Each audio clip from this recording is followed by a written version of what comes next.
They could come to Greencastle, start pile driving at any day. I will put myself on the line and I will go out in my wetsuit, swim around the platform to stop them from work.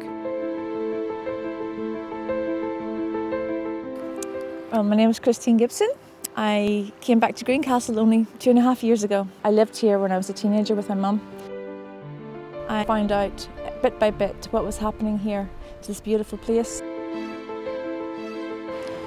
Last June 2015, the council, Newry Down Council, approved the planning permission for a terminal, a ferry terminal, which is just going behind me here.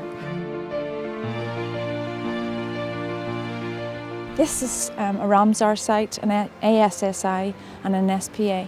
This is the only site in the whole of Carlingford Lough that has those designations. So why would anyone choose this one site to put a ferry terminal and then run a ferry 28 times a day from here around this island, which is a breeding island for terns and seals, and around that island over to Greenore? I found it difficult. No one would take the case on pro bono. There's a such thing called representing yourself as a person or litigant in person. And I thought, should I go down this route? This is a bit scary. I thought, no, it's too important. Have to do it. So that's what I did. I took council to High Court, and in High Court the decision was quashed. So we won the case.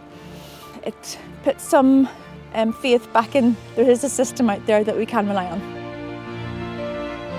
This is so important, not for just Greencastle, which is a tiny little peninsula, but it's so important for the whole of the loch. It has very specific characteristics which will be gone forever because of one short-term project, which is heartbreaking. The EU directives are there, but we're not doing anything about them, we're not adhering to them. So we need to take them to court to do that. We need to be able to make the government accountable for protecting our environment. Otherwise it will be gone, and once it's gone, that's it, forever. Forever.